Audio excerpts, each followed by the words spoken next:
Sper că putem începe. Ladies and gentlemen, welcome to the debate on widening opportunities for Romanian research. We are grateful to have here Commissioner Ileana Ivanova, the European Commission for Innovation, Research, Culture, Education and Youth. So a lot of work and a very important portfolio in the von der Leyen Commission. Welcome, Commissioner. We are also welcoming the Romanian Minister for Research, Innovation and Digitalization. Also a very comprehensive portfolio in the Romanian government. And of course, it is my pleasure to welcome Mr. Dan Nica, Rapporteur for Horizon Europe. He managed to bring new chances for the countries who need an increased access to the European finances in the research field.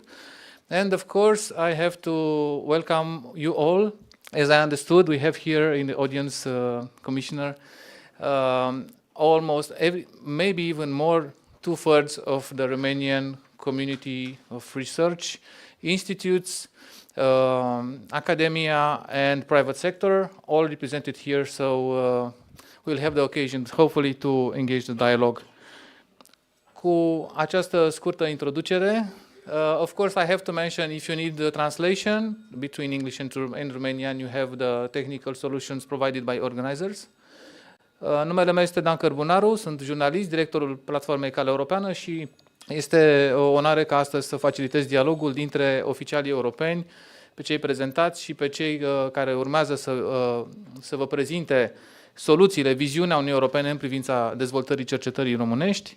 Cu această scurtă introducere, cel puțin dorită a fi scurtă, îl invit pe domnul ministru Bogdan Ivan, câteva cuvinte despre domnia sa, co-inițiator al legilor care au pus temelia transformării digitale a României, cea mai importantă lege a interoperabilității bazelor de date din sectorul public. Recent, domnia sa a lansat competiția pentru centrele de excelență în cercetare, o competiție cu un buget record de 1,6 miliarde de lei, cea mai mare investiție din istoria cercetării românești. Domnule ministru, aveți cuvântul.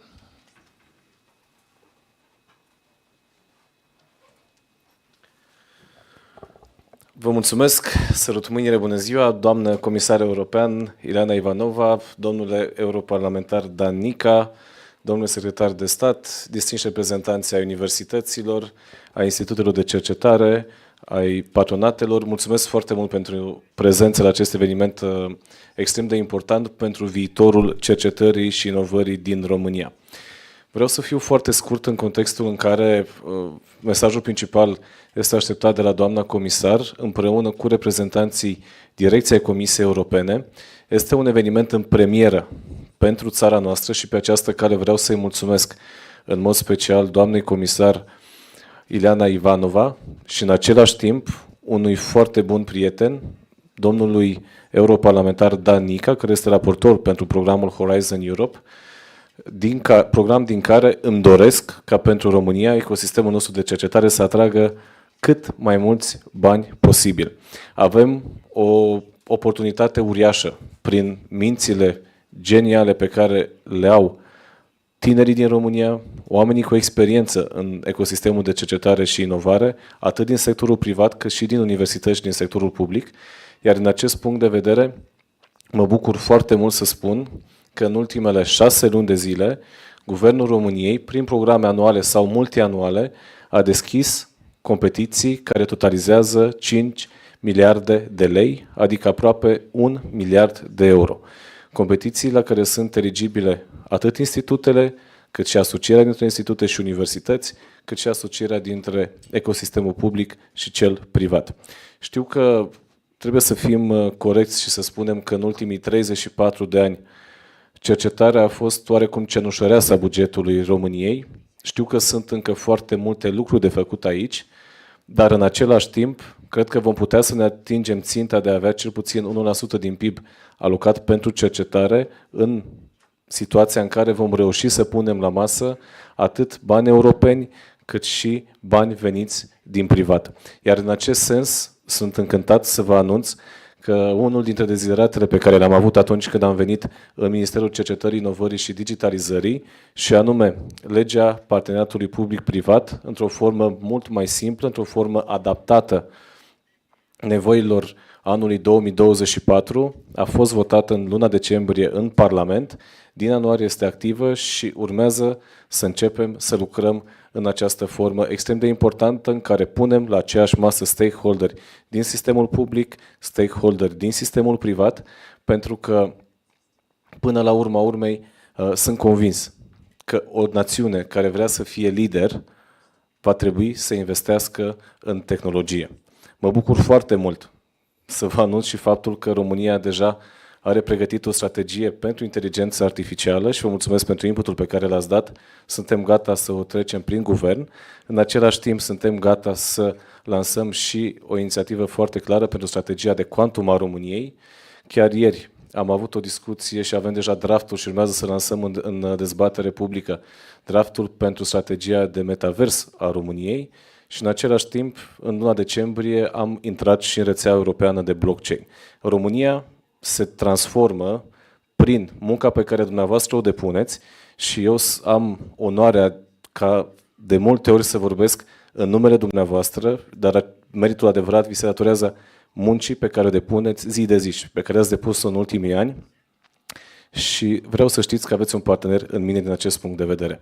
Iar cel mai important lucru pe care îl văd, faptul că începem să creăm un trend înspre a arăta cât de important este ecosistemul de cercetare și inovare din România, înspre faptul că avem tineri care cred că pot să aibă o perspectivă și în România, iar pentru primul an, în ultimii 34 de ani în care a fost premiată excelența la Gala Cercetării Românești în urmă cu aproximativ o săptămână, am rămas impresionat atunci când mai mulți laureați erau cu lacrimi în ochi și mi-au mulțumit strângând o mână și mi-au spus că nu se așteptau ca acea competiție să fie cu adevărat pe bune.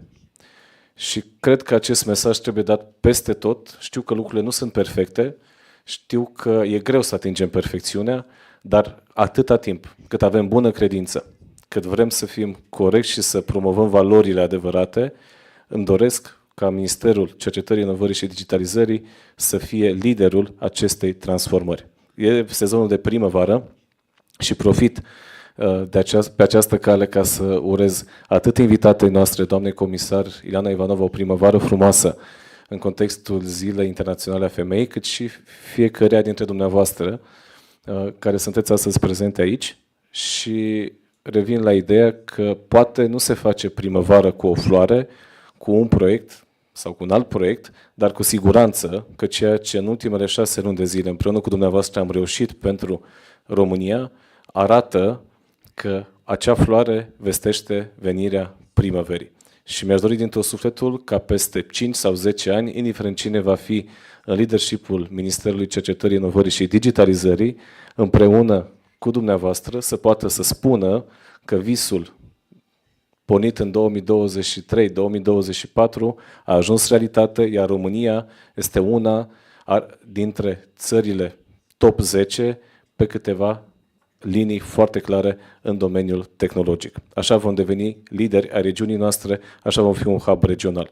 Și mă bucur foarte mult că în sală avem prezenți și foști miniștri, văd pe domnul Curaj, sunt convins că și viitori miniștri ai cercetării, inovării și digitalizării și îmi doresc din tot sufletul ca ziua de astăzi, în care avem ocazia de a crea această punte directă între noi din România și cei mai importanți oameni din Bruxelles, care pot să ofere oportunități clare pentru noi, putem să o facem 1 la 1, putem să o facem direct, fără a fi filtrați de atât de multe segmente de birocrație. Încă o dată vă mulțumesc pentru prezență, doamnă comisar.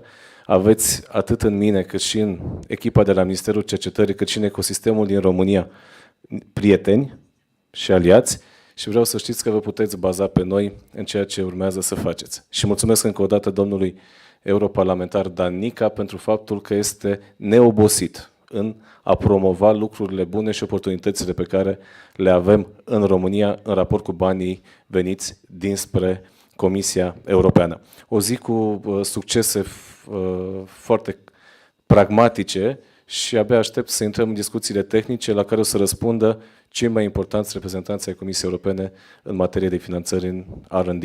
Toate cele bune, bun venit în România și mult succes în dezbateri.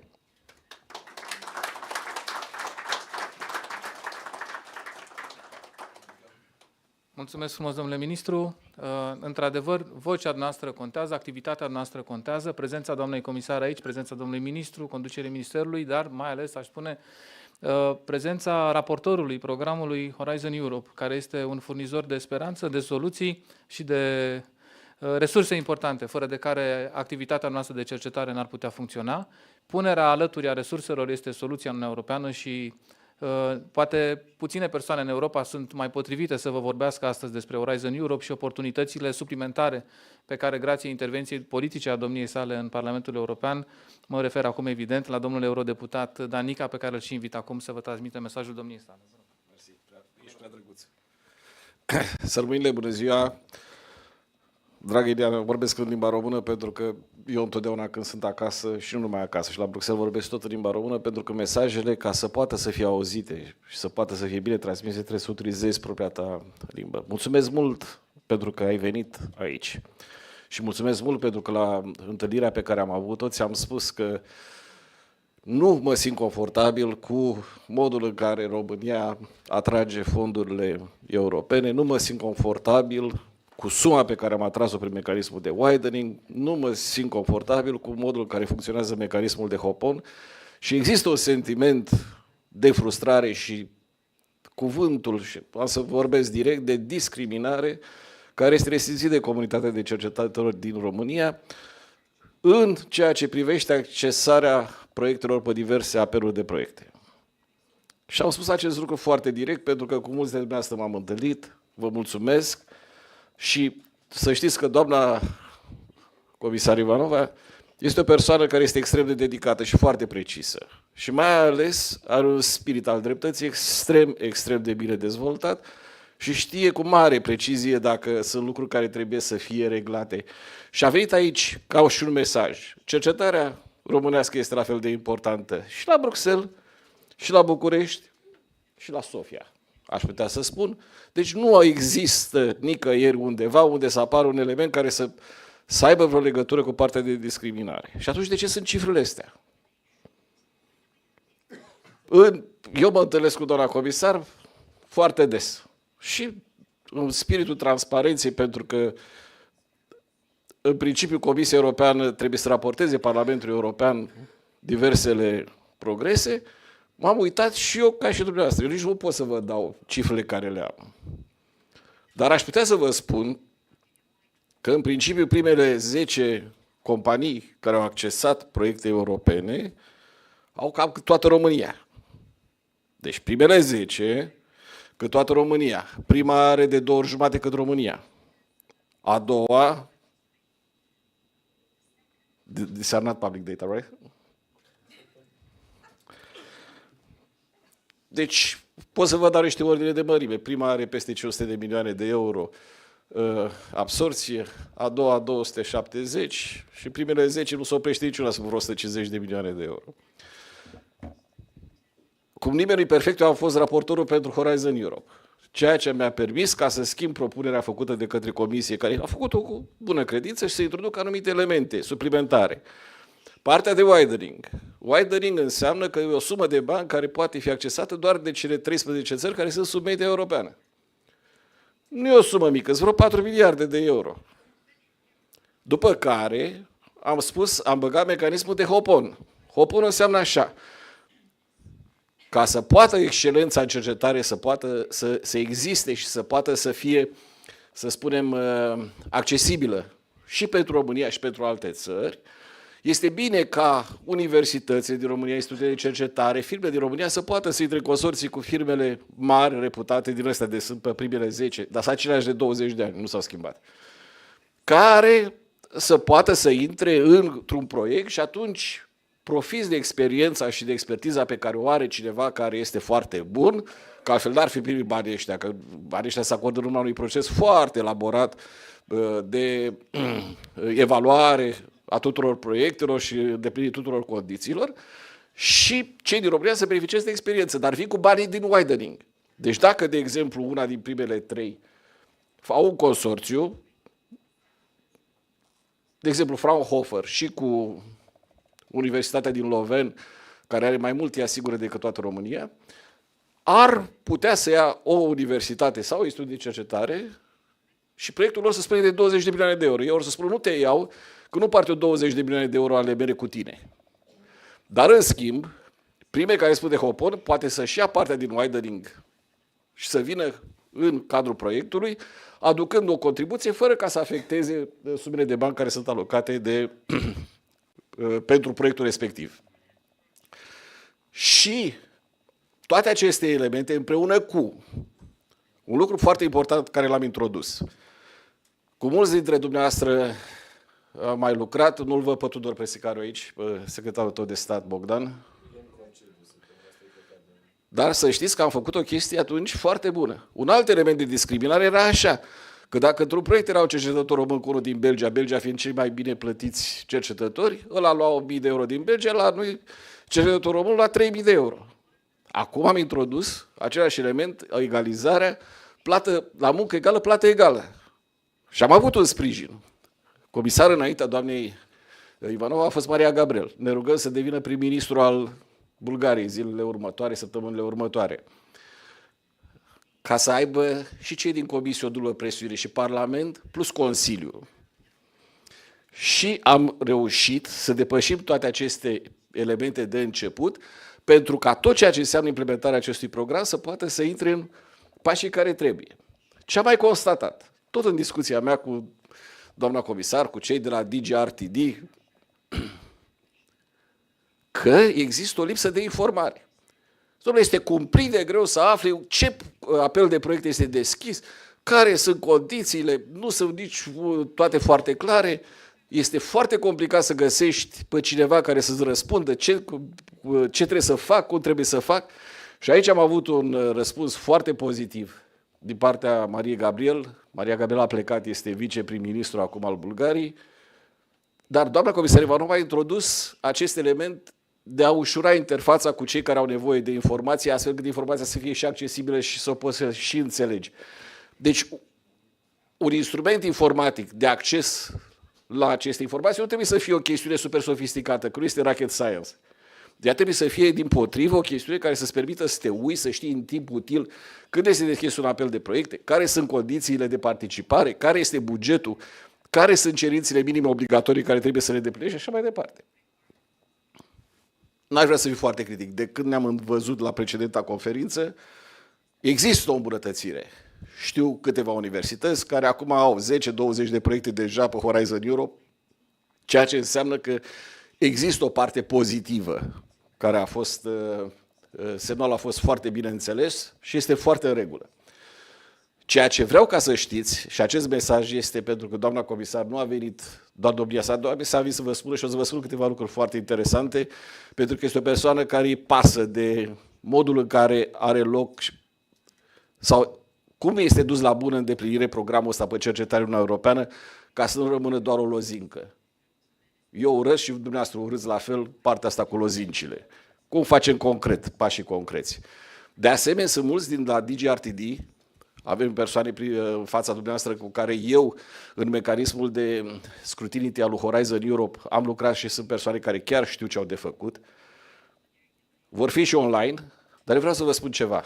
Dacă cei din Grecia au putut și să apropie de un grad de absorție egal cu al României o singură entitate, când spun o singură entitate, înseamnă că se duce la peste 100 de milioane de euro. Înseamnă că lucrurile pot fi mișcate și depinde doar de noi și de dumneavoastră. Bogdan, care este o persoană foarte ambițioasă și care ține foarte mult ca să facă ceva, să lase ceva după mandatul lui de ministru. El, într-un fel, vine pe jumate din ministeriatele mele. Nu foarte de succes, din anumite punct de vedere. Dar, pe partea de cercetare, are câteva lucruri la care ține foarte mult. Și din acest motiv îi mulțumesc. Eu în viața asta am învățat că nu le știi pe toate. Iar toți cei care au crezut că le știu pe toate, de regulă au avut probleme. Iar Bogdan face parte dintr-o generație care vrea, poate și utilizează toate instrumentele necesare ca să poată să reușească. Și îți mulțumesc pentru asta, Bogdan, pentru că ăsta este, dacă cei care sunt aici și care nu sunt aici vor spune că ai făcut un lucru bun, înseamnă că ai făcut un lucru bun. Și dumneavoastră eu vă mulțumesc și vreau un singur lucru să vă rog. Aveți încredere și acest curaj. Poate din 10 proiecte depuse pe Horizon Europe nu veți fi eligibil decât pe 3. Dar pot să vă garantez un lucru, că ceva am spus eu de discriminare, eu nu cred că există. În regulament scrie că DGRTD trebuie să facă blind evaluation, un proiect. De 3 ani la început. Sunt convins că partea asta de pregătire a acestui proiect de evaluare blind este încă un proces foarte complicat. Nu procesul cred că e complicat, cred că rezultatul ar putea să fie neașteptat. Și dacă cumva o să câștige cineva din România pe procesul ăsta de evaluare blind, nu cred că va fi o tragedie foarte mare, adică nu cred că va fi un cutremur de proporții epice pe Bruxelles. Dar cred că acest lucru ar demonstra că dacă se face un proces de evaluare cât mai aproape, acum scrie blind, să fie cum o fi, dar să nu fie pe țară. Adică apelurile de proiecte vorbesc puțin, ca să nu zic aproape deloc, chiar ar trebui evaluate în funcție de țara de origine. Și mă aștept ca această chestiune să fie tratată așa cum spune reglementarea, pentru că eu mai cred că în viața asta ne vedem. Și cu Comisia și cu DGRTD și cred că nu vor să aibă parte de un nou raportor, care s-ar putea să fiu tot eu. Și care de data să pună reglementare mult mai multe date și mult mai multe cerințe extrem de precise ca să nu mai existe loc de interpretare. Și o ultimă chestiune, dacă vom ajunge din nou la discuția de buget, discuția la bugetul viitor pentru viitorul program de cercetare se va duce pe rezultatul acestui program de cercetare. Și pe modul în care au fost îndeplinite cerințele din actualul program de cercetare. Și dacă nu există un sentiment pozitiv că programul pe widening s-a desfășurat bine, înseamnă că discuțiile vor fi ușor tensionate. Și aș putea să ghicesc că primele discuții vor începe odată cu aprobarea noului comisar pe cercetare, care va trebui să vină cu un set de garanții foarte clare că ceea ce am adoptat în reglementare se aplică cu punct și virgulă, ad litera. Ăsta a fost mesajul meu. Liliana, încă o dată îți mulțumesc. Thank you so much. You are such an inspiration for all of us. And together with the people, with the Romanian community for researchers, we are welcoming you. And you are such a great, great person and a good friend of Romania. Thank you so much. Mulțumesc. Vă mulțumesc foarte mult, domnule eurodeputat.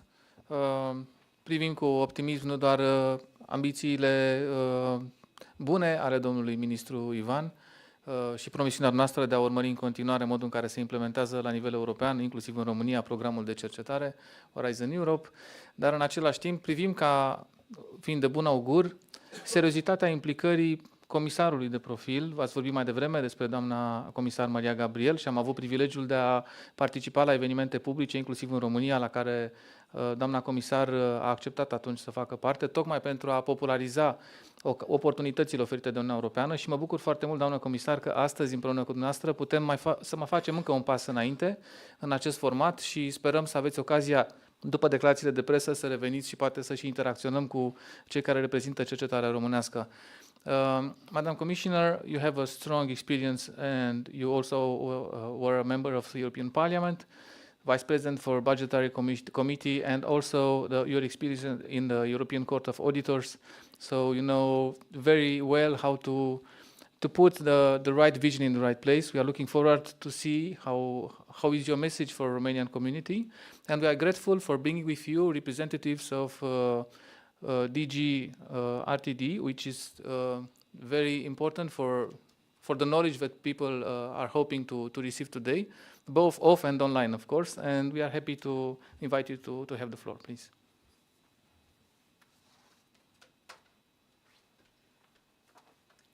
Thank you very much, dear Minister Ivan, dear Dan.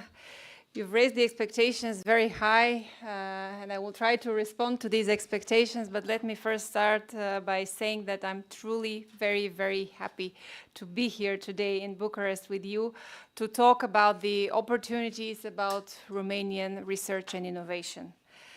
And I would like to start by thanking the Minister for the invitation, to Dan for the excellent organization in a very short time, but you showed a great flexibility and really excellent organization. And I know that we all share a common goal. We want to make sure that talent across Europe, including from Romania, benefits from our research and innovation program, the biggest research and innovation program in the world, Horizon Europe. I'm glad also that you are present in such big numbers today, on site, but also online. And this is, I think, a sign of the potential available in Romania that we are gathered here to unlock. As we navigate across the competitive landscape, the European Union has no alternative but really to bolster our capacities. The competition is very high. And in order to respond to that, that means we have to make substantial investments in skills, science, innovation across all sectors. And we need to lay this foundation for our future prosperity on the wide European talent base. Romania, as the country I know best, Bulgaria, is still an emerging innovator. We continue to face challenges, notably in public, private research and innovation investments. Also, we know a very fragmented research and innovation system. But we also have to acknowledge the progress that has been made in our member states in the recent years, and it is undeniable. Powerful instruments such as the European Structural Funds, the Recovery and Resilience Facility support this reinforcement of capacities and implementation of reforms aimed at fostering an innovation-friendly environment. And this is crucial to retain and to attract the talents of tomorrow. The national recovery and resilience measures, I think, demonstrate very well Romania's commitment to ambitious reforms. And I hope that this will also facilitate the so much needed investment, because we need crucial investments and we need to increase them in research and innovation. And it is very evident that these national investments in R&I have a very positive impact also and correlation with the participation to Horizon Europe. Dan, you know that very well for all these years of experience that you've put into building those framework programs.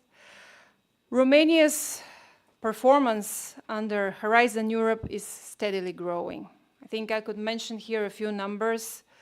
The contribution reaching over 212 million euros with a success rate of 18%. I think the performance of Romanian researchers and companies is in line with the peers from other countries. But as in Bulgaria, again, we tend not to apply very much. We are a little bit shy, and we need to change that. That is why I invite you really to go further and leverage on your great potential, especially in the areas where you have developed unique skills and expertise, such as the digital sector or artificial intelligence was already mentioned. But also keep in mind that innovation is more than just developing new technologies. It is also about delivering new services, new processes, new business models, including in the more traditional sectors of your economy, such as agriculture, manufacturing, or transport. And there are already shining examples of success. Allow me just to quote a few here, starting with capacities led by Romanian Executive Unit for Higher Education, Funding, Research, Development, and Innovation, which supports national authorities in improving their measures and conditions for cities to become climate neutral. A great success example. Or the CARDIA project, involving the Polytechnic University of Bucharest, which aims to improve research management careers. This is incredibly important. Brilliant European researchers need the necessary support to win funding. including from Horizon Europe. And I know that you may encounter many challenges, some of them were already mentioned, and it is not always easy to get involved. While significant progress has been made under Horizon Europe, the evaluation of Horizon 2020 that we just completed has shed light on the obstacles, such as lack of visibility, networks, limited capacity and experience in managing international research and innovation projects, brain drain, we struggle a lot with that, weaker national support systems.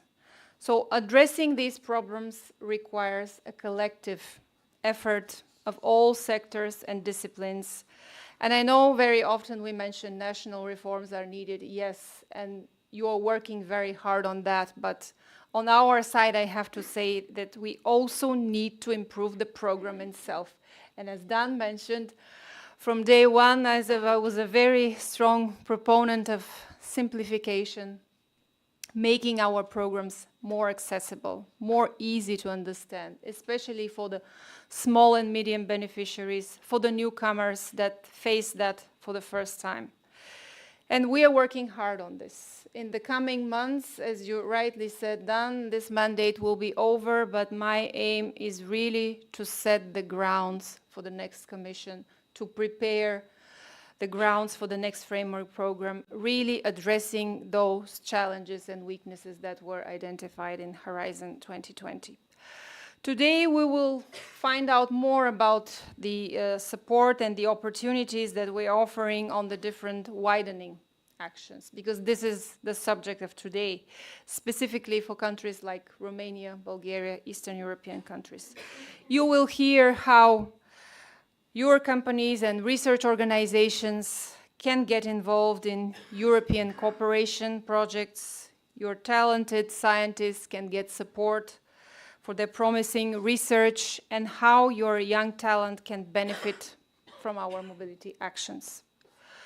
One of our core initiatives in this regard are the different widening schemes. It's not only the hop-on, but there are plenty of measures that are offered within the widening, aiming to reduce the disparities in application and participation in Horizon Europe through dedicated schemes giving access to excellence. And my colleagues will present in detail these opportunities later on. Just let me share from my side a good news that we are just now launching a new initiative, the so-called Pre-Accelerator under the European Innovation Council. It will help innovative companies in widening countries to prepare their concepts and business plans to get EU funding for their innovative ideas. And that way, the European Innovation Council could provide up to 17.5 million euros of support, single support for high-risk deep tech startups. And I really hope that Romanian innovators, researchers will make good use of these opportunities. We want to give better chances to all talent across Europe to get access and to benefit from our program as the source of our growth and prosperity. And your insights and feedback are also very, very important on how we can best mobilize our resources and the entire pool of talent that is available for us. I would like to sincerely thank you very much for your dedication, for your commitment, for not giving up. But my message, as Dan said, I want to reiterate, please do apply, be active, because the opportunities are here and available for every single researcher, small and medium enterprise in the whole Europe. Thank you very much.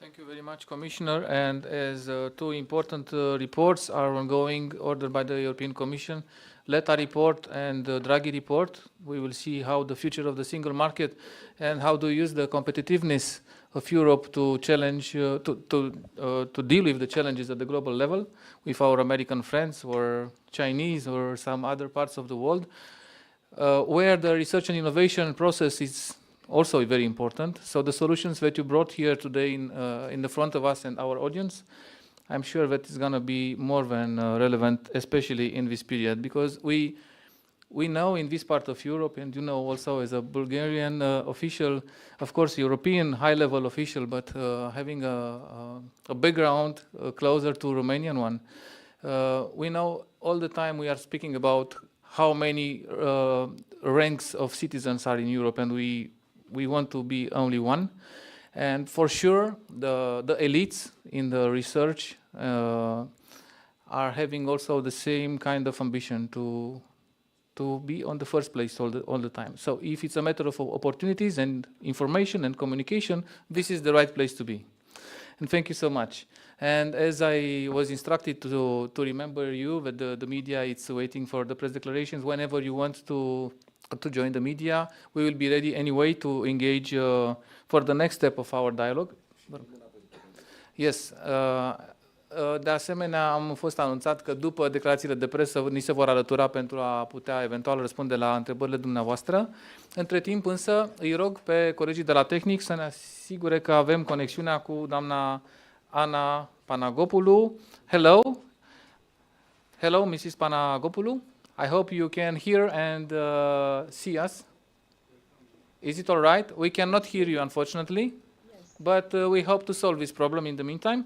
I will say... I think it should be okay now. Now it's okay. Just a few words. Thank you so much for being here via online connection. Director for ERA and Innovation in the General Directorate for Research and Innovation from the European Commission.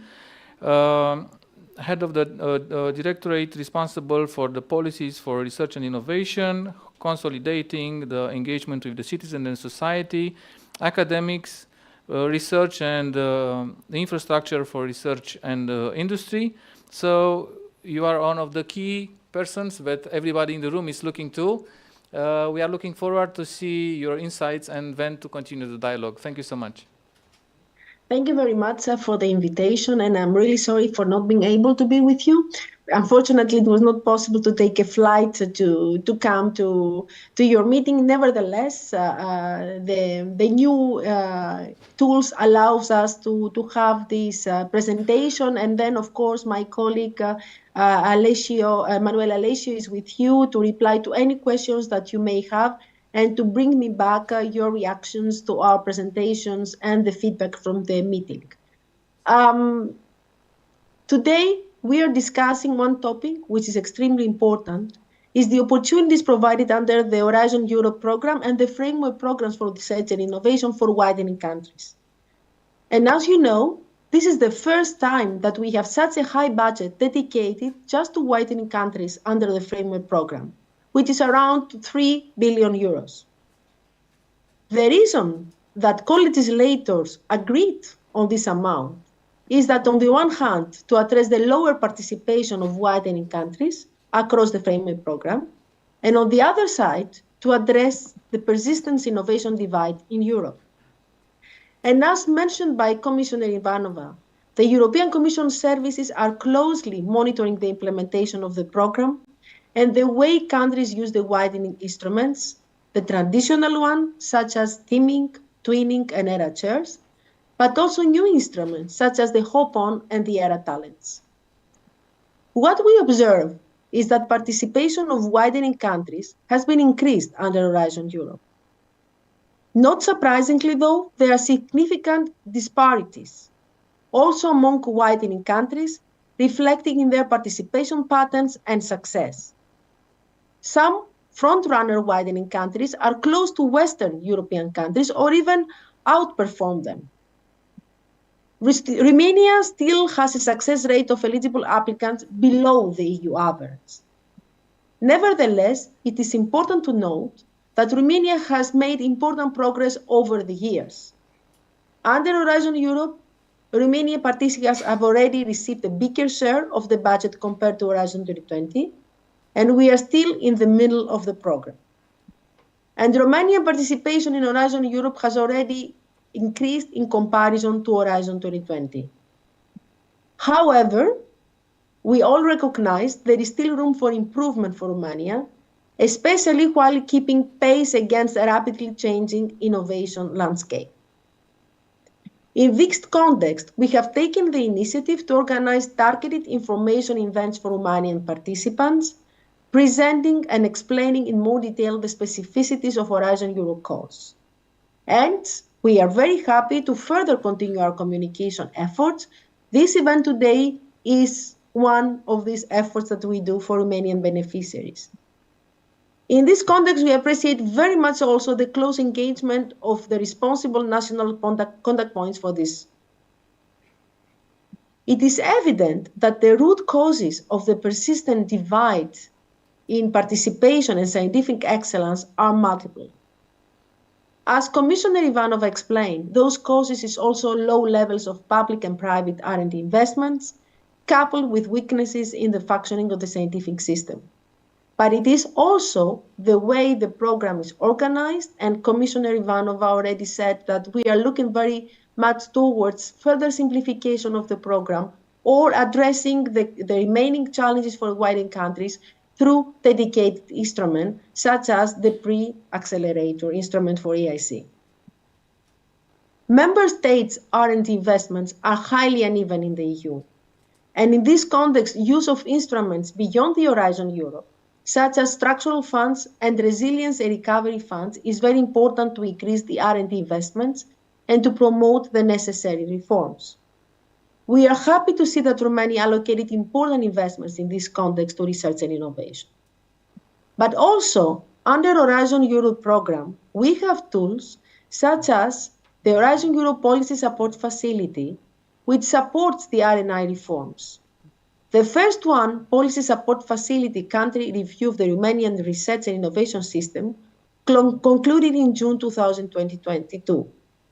It provided support to the country in its efforts in reforming its public science sphere, improving the quality and performance of the national R&I system, which is so important in order to increase excellence and to promote participation of Romanian beneficiaries in the program. As for widening measures, they have already triggered reforms and changes under Horizon 2020 within national R&I systems, encouraged new partnerships, and introduced new scientific curricula, extended networks, and encouraged more peer-reviewed international publications. Therefore, under Horizon Europe, the widening actions continue, and they are both responding to lessons learned from the past, as well as implementing different new elements of the legislation agreed by the co-legislators. With these words, I'm happy to pass the floor to my colleague Manuel Alessio, who is responsible, among others, as head of unit on widening policy. He will elaborate more on the various widening actions. Let me thank you for your attention and wish you all the best for today's event.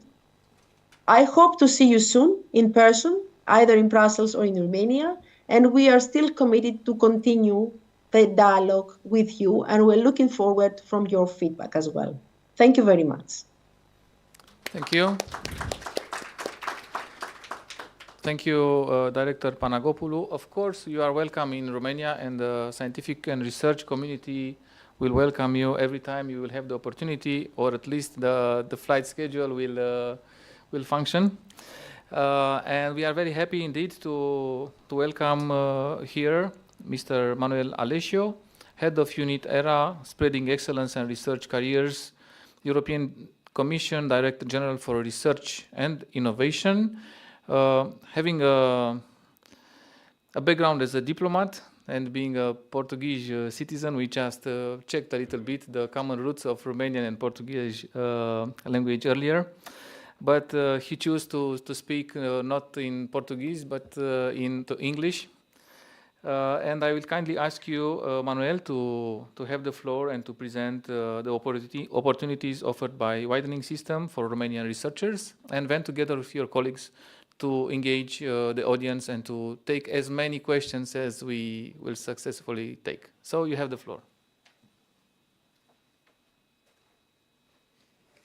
Thank you so much. Indeed, it is a great pleasure to be here with you today. As you mentioned, I am indeed Portuguese, and it's very amusing for me to see things written in Romanian and to understand some of it. And so I'm challenging myself to try and learn a little bit of Romanian by coming here a bit more often. So please do invite me, because I would love to come more often. I'm here to tell you a little bit about the opportunities that exist under widening, but maybe we begin with the big picture, which is the program itself. Now, some of you, of course, are very familiar with the structure of the program, but just in case some of you still have some difficulties in understanding the different components, I would explain very briefly that the program essentially has 4 parts. It has a first part, which is pillar 1 there on the left, which is about excellent science. And this is the pillar which is responsible, for example, for the European Research Council or Marie Skłodowska-Curie actions. The second pillar is about global challenges, and this is the largest part of the budget, which is of Horizon, which is devoted to this part, which is about collaborative projects. So as many of you know, European Research Council, Marie Skłodowska-Curie are mono-beneficiaries, so it's single people, single researchers having the grant, whereas in Pillar 2, it's collaborative research, so it's always consortia. And this is extremely important because this is really, the way we see it, the added value of having a European program. If it's just to fund individual researchers, well, we can also fund them at the national level. Of course, I'm exaggerating, but there's an enormous added value in bringing together the collaboration across Europe of research and innovation actors. And this is something that cannot be done at the national level. Then we have Pillar 3, which is about innovation. So here, for example, we have the European Innovation Council that has already been mentioned, with different instruments in order to support innovative companies in deep tech, in scaling up with the EIC accelerator, for example. And then the fourth part, which is there with a red arrow, is the widening part, widening and support for the European research area. Now, this part here is the part that is dedicated to countries who are less performing in the rest of the program. These are, of course, as you probably know, the EU 13 that exceeded after 2004, plus Portugal, plus Greece. And it's a coincidence that I'm Portuguese doing this job and that my director is Greek, I can assure you. There could be a Romanian, yes. We're looking for the Romanian. We haven't found them yet.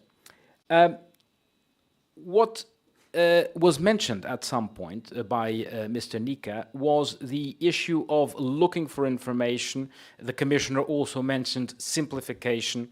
These are things that we take very, very seriously because, and so it's good that when people have difficulty accessing information or applying to the program that we know about this, because this is how we can improve our efforts at simplifying things. Of course, there's always a balance between taking care of spending well the public money and making things simple for the applicant. So we try to keep that balance well and to make things as easy as possible for the applicants. Today, all the funding opportunities of all programs are in the Funding and Tenders portal, which you see there. So this is for Horizon, but it's for all other programs. It's very simple, I think, as much as these things can be simple. You choose the program that you want, and you see the open opportunities. So this is, I think, fairly easy. Another thing that we have in the same portal is that you see on that tab there, which says projects and results, you have sources of information about the ongoing projects, but also about the figures, about the numbers, about where the money is spent, who are the beneficiaries, who is getting more money from the program, who is getting less, etc., etc., etc. All of this information is public, and it's publicly available here. It is not these are not the simplest tools to use. I also had to learn. But if we use them a few times, they become, of course, easier and easier. All the figures that I will give to you today are extracted from here and are public. So there's nothing secret, unfortunately. It would be much more interesting. So why do we have widening? Well, let me begin by saying that I think Mr. Nica was quite how should I put it? He was quite modest in the way he describes his own role. He was not only the rapporteur for Horizon, so he was the main negotiator in the European Parliament for the program, but he was also directly responsible for the widening part of the program as it exists today. And, more importantly, for the volume of funding that we have today in Horizon. If we have today such an important budget for widening, I think we owe it in a great deal to him. I can say this because he's not here. Why do we have widening? Well, we have widening for several reasons. I think the main one is that there's a general acknowledgement that there are countries who have a lower performance in terms of research and innovation, for many different reasons, for historical reasons, for the way that the respective countries evolve. I know that it's like this in Romania, it's like this in my own country, but every country has, of course, their specific difficulties, their strong points and their weak points. And this is as you would expect. But this, the fact that the program, Horizon Europe, and this is an important point that I need to make, is a competitive program. It is not like agriculture or structural funds that each country gets their national envelopes. Here you have the budget managed by the Commission and entities have to apply. So it's purely competitive. This means that not everybody gets the same share, of course. Those who are most performing have a better chance of getting funding from the program. And this led to a lot of criticism from countries such as Portugal, such as Romania, countries performing less well, who would say, well, we are all contributing to the EU budget, but we don't get a lot from this program. Why should we put more money into research and innovation at the EU level? Of course, I think I don't have to sell to you the idea that the EU has to invest in research, because here you're all convinced. But to a wider audience, this is sometimes difficult to explain. And also to the national governments, sometimes we would have to explain, well, why not put more money into structural funds or into agriculture? Because this is easier to get as you get a national envelope. So all of this negotiation, all of this criticism led in Horizon 2020, so in the previous program, to have a dedicated part of the program to widening. This does not mean that you have national envelopes. This does not mean that you have an easier access to funding. What this means is that there are particular projects, and we'll see more in detail, that the purpose of these projects is to help entities from widening countries to partner with other entities in order to improve the situation and to make them more competitive in the program. So today we have the profile of the program was raised immensely. We went from 900 million in Horizon 2020 to 3.3% of the budget in Horizon Europe, which is roughly 2.9 billion, depending how you calculate. The widening countries, so you know which they are. They are the EU 13 plus Portugal plus Greece. The outermost regions, there are three countries with outermost regions, that is Portugal, Spain and France, and associated countries with a low R&I performance too. They also count as widening countries. What does it mean to be a widening country in the program? Other countries, and Mr. Nika mentioned this, also participate in widening projects. So Fraunhofer will participate in a widening project as a partner of an entity from a widening country. The entity from the widening country is the coordinator, however, and gets most of the funding, of course. This should go without saying. But, of course, other partners also participate. So this is also an important thing to explain to other member states, to other countries, who maybe have their doubts about widening in the future. It's important to explain that other countries also receive funding from widening. It's not just widening countries. Now, I think it's also important to reflect a little bit about the objectives of widening. I won't stay along discussing this, but I think we have the objective with widening of improving capacity, of stimulating institutional reform, but also of stimulating national investments, and also increasing, ultimately, this is more a consequence than an objective, ultimately increasing the participation and the success of entities from widening countries in the program. Now, some projects do this in a very efficient way. And we know this now from experience, because as we have more and more projects, we can follow them, we can analyze what's going on, and we can see what the effects are. But other things are more difficult to assess. It's more difficult to assess. I mean, it's easier to understand if national investments are rising or not. This is fine. But it's more difficult to understand if we are encouraging or not institutional reforms. We hope that we are, but that's not so easy to measure, at least for us. Now, a little bit about the actions themselves. So I will explain briefly each action, how it works. There's not a long description there because I don't want you to fall asleep. And then I will give an example. So teaming is the most expensive action under widening, if you want. It has a contribution of up to 15 million euros from the EU, and it requires also investment from the national level. So this is very, very important. Teaming, the objective of teaming is to either put together a new center of excellence or upgrade an existing center of excellence. As I mentioned, the project itself, when the proposal is made, has to include already complementary funding, which means that it is not simply a matter of the applicant entity to present a proposal. They also need to come with a credible source of complementary funding.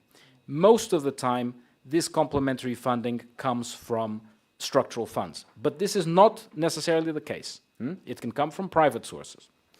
The important thing here is that teaming has two important effects. Not only it has the effect of creating capacity, of institution building, if you like, but it also has the effect of mobilizing national funding. So we found this to be a very efficient instrument, also because it was mentioned before that sometimes there are difficulties in synergies with other sources of funding, for example, putting together funding from Horizon and funding from structural funds. But with this kind of project, the synergies are already there from the beginning. So you need to present already the proposal with the complementary funding. So, unfortunately, Romania does not have a teaming project yet. And I'm saying that unfortunately, not just because we want the figures to be there, but because teaming projects have an incredible effect that we have now observed over the past few years. And that is, they attract a lot more funding from other sources, and they attract also researchers from the outside. So we see this in many different cases, to different extents, of course, but very often what happens is that after a few years, a teaming project that has created or upgraded a center of excellence will be very effective in capturing funding from national sources, from European sources, beyond widening. In the second pillar, ERC grantees, for example. So it is an effort that is worth it to try to get a teaming project, and I know that Romanian entities have been trying, and I hope that this will happen soon. Here is an example of a teaming project in Bulgaria, which is still ongoing. And the partnership here is with a Swedish institution. So this is the typical way that teaming works. You have the national applicant from a widening country, who is the coordinator of the project and who receives most of the funding, that presents a project in partnership with another institution from an advanced partner. The objective here is obvious, is to use the experience of the advanced partner to build up or to improve the center of excellence in question. Again, it is a model that we know that in practice works, it is effective, and it leads to very good results. Then we have twinning. Twinning is a much easier type of project to get, a much easier type of funding to get, and it is about establishing research networks. I know that Romania has several twinning projects, so this is not a problem in terms of how to apply. Also, these are much smaller projects, of course, in scale and in funding, but they are also very effective in establishing the networks. Why? Why do we need these networks? Because these are the relationships that are created and that then will lead to the participation in consortia in other parts of the program and beyond. So it's important to establish these networks, and teaming is a good way of doing it. Another instrument, which is not dissimilar to twinning, but which I'm not going to mention here because we wouldn't have time, is cost. You will know cost probably, and cost actions, to which we contribute a large part of the budget of Horizon Europe, and cost actions which are relatively easy to get into because they are running actions, and so you can jump in while the action is ongoing, are also quite important for networking purposes. Right now, we are in fact doing an analysis of how many actions under cost have led to participations in Horizon projects. Because we know that this happens, but we want to understand better how this mechanism works and how effective cost is into getting entities in Horizon projects. So here we have an example, a Romanian example, where a Romanian university from Sibiu, if I understand correctly the name of the university, has joined in with a Finnish and with a French university. So establishing then a research network on cultural heritage. The next instrument that I wanted to mention is ERA Chairs. So ERA Chairs is the oldest widening instrument. It was piloted already in FP7, so quite a few years ago. It continues today. It's been much improved over the years, and it is a popular instrument, but also a tricky instrument. So for those who don't know, ERA Chairs works like this. You have an excellent researcher who is brought into your university or your research institution in order to create a research group and receiving funding for this. It is tricky sometimes because it rests on one person. And so sometimes it is, if the relationship between the chairholder and the university goes very well, then it's fine. If there are personal issues there that develop, then we have issues, and this sometimes happens. But by and large, it's a very popular instrument, and of course here the effect is also obvious. It's not just about creating a research group, but it's also about countering brain drain. Often the nationality of the ERA chairholder is of the member state, not always, but often this is the case. So it's a way to counter brain drain, and it's a way to attract talent from the outside. Very often also, and we have an interesting analysis which is also publicly available about the ERA chairs flows, that is, who goes where and from which nationality.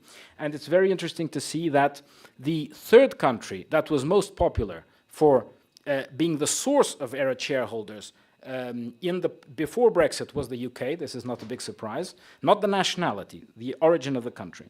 And today it's the United States. So many researchers of European but other nationalities, the nationality is irrelevant. It can be an Indian researcher, it doesn't matter. Today there are many coming from the United States to Europe. So it's also an instrument to attract talent to Europe. And in this way it works quite well. Of course, it's a relatively small volume that we fund because we can only fund so many. Here it is, you see there an example in a Romanian university, of course. Now, this is a new instrument, and we are very excited about this. Why? Because we started out as an experiment. Sometimes we make experiments and we don't know if they're going to go well or not. But this one went very well. Excellence Hubs is about joining innovation ecosystems. Why did we think that this was important? Because we have had for a long time an emphasis on research, fundamental research, developing capacities in research, and we felt that at some point we needed to focus a little bit more on getting closer to the market, on, well, innovation, if you like. So, Excellence Hubs are an instrument that again joins innovation ecosystems in several widening countries. But it can also have partners from non-widening countries, of course. We thought that it was going to be complicated because we had high demands for these projects. We wanted this to be a quadruple helix kind of application with universities, with private entities, with government, with civil society. In fact, it's hugely oversubscribed. It's the most oversubscribed instrument in widening at the moment, although it's new. And so we are very happy, we're thrilled, and we're trying to get more money for it. Here you have one example. It's not coordinated by Romania, it's coordinated by Greece, but it has several Romanian partners from this quadruple helix constitution. And I believe that there are other projects in which Romanian entities participate in excellence hubs. So we think that this is very, very promising, and the community, the R&I community, our stakeholders are very much calling for this kind of intervention. Then the Excellence Initiative for Universities. This is a tricky one. I may have to tell you a bit of a longer story to explain this. This is specifically for widening countries, but it started a little bit when we were in the previous program developing the alliances for universities, the university alliances. You all know your university alliances. Some of you belong to an alliance. At the time, as you know, the funding for alliances comes from Erasmus+. And there was a request to have an extra funding for the research dimension in alliances. So this came in under Horizon 2020 from our research program. Today, we no longer do that kind of funding specifically for alliances under the research program, but we do this Excellence Initiative for Universities, which was very much part of the negotiation of Horizon Europe. And it is working extremely well, and actually Romania is doing quite well. I think out of 12 projects, 2 went to Romanian coordinators, so that is quite a high percentage. Here you have one example of a project which is coordinated by a Romanian university, but as you see there, it has many, many other universities, both from widening and non-widening countries. What is the objective of this kind of project? The objective is to modernize universities, to promote change in universities in line with European Research Area objectives. So we're talking about, of course, open science and gender and research infrastructures, etc., etc. So we want modern and performing universities. Why? Because at the end of the day, universities are some of the main applicants to our program. So the more performing universities are, especially in the second pillar, as I showed in the beginning in the chart, in the pillar on collaborative research, that is very, very important for us. And now we come to the hop-on, which I believe Mr. Nica mentioned. So the hop-on, again, is a new instrument, and this was discussed and negotiated under Horizon Europe.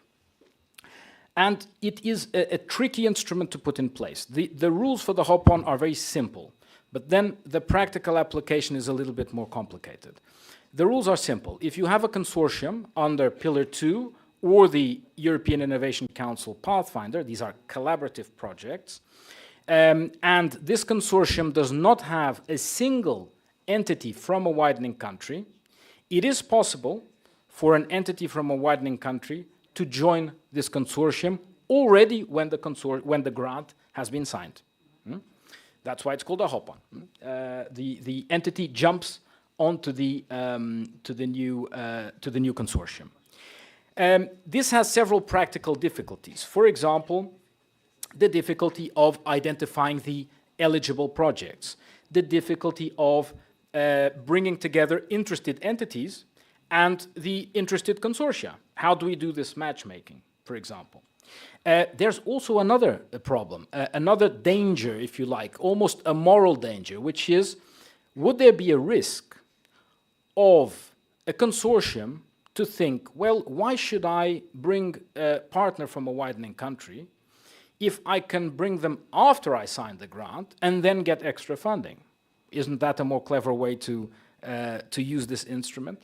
Well, in fact, so far this has not happened. I can tell you that the hop-on has been very, very successful, and this moral danger has not materialized, partly because the funding that the new partner brings has to be 90% dedicated to that new partner. So really, the consortium doesn't win much from the point of view of funding.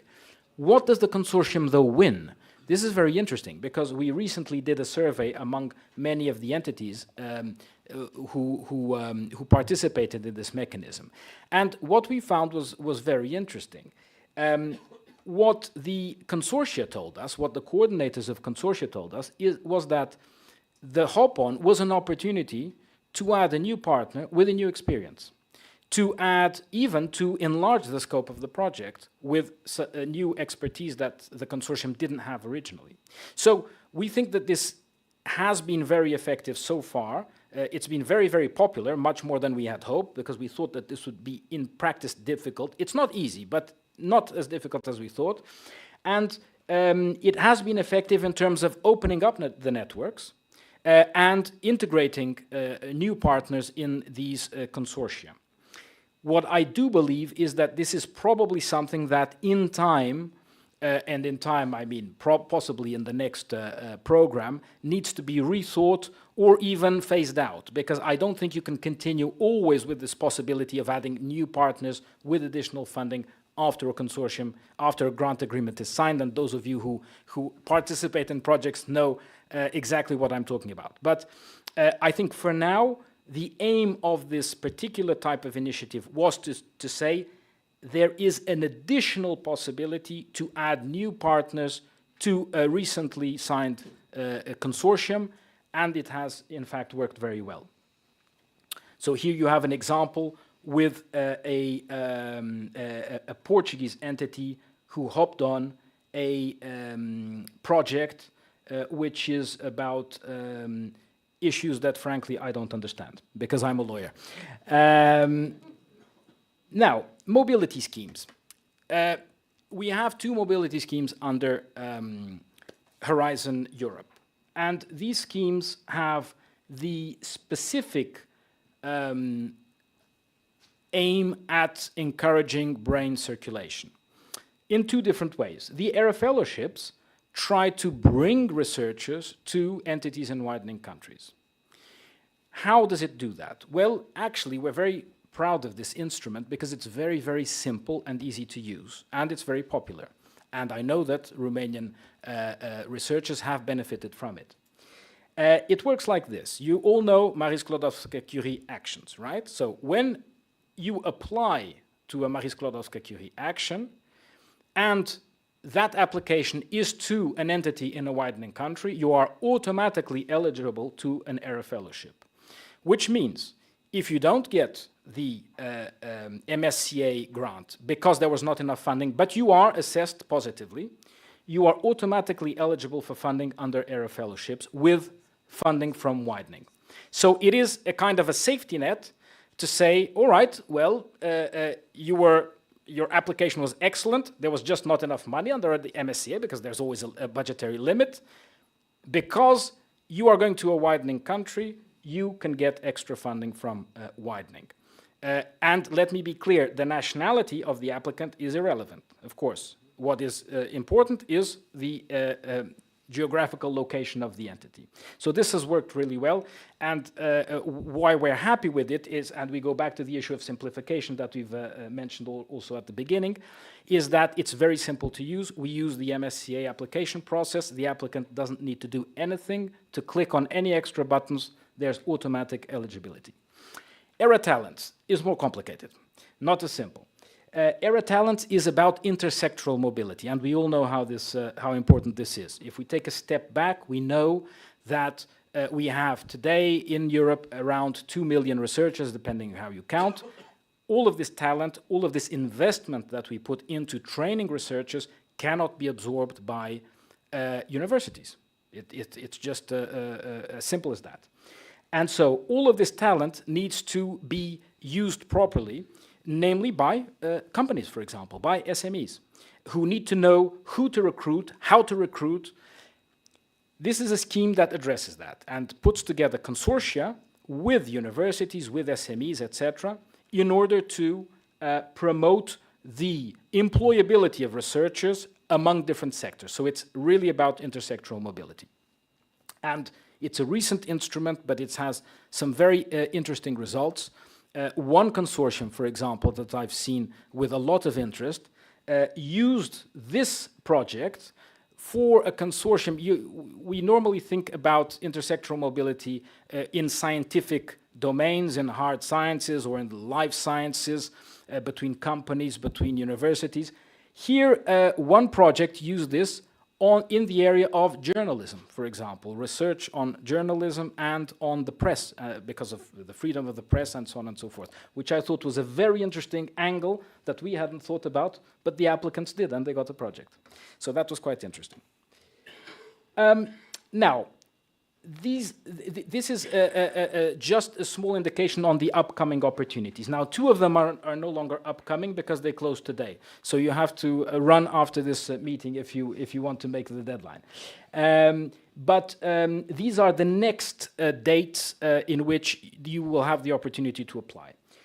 So at the top you have the hop-on facility. These are cutoff dates, right? So these are the dates by which you have to apply. The next cutoff date is on the 26th of September, so it's still quite far off. Then there was a call on excellence hubs that closes today. The next teaming call, and again, I emphasize, very important to apply.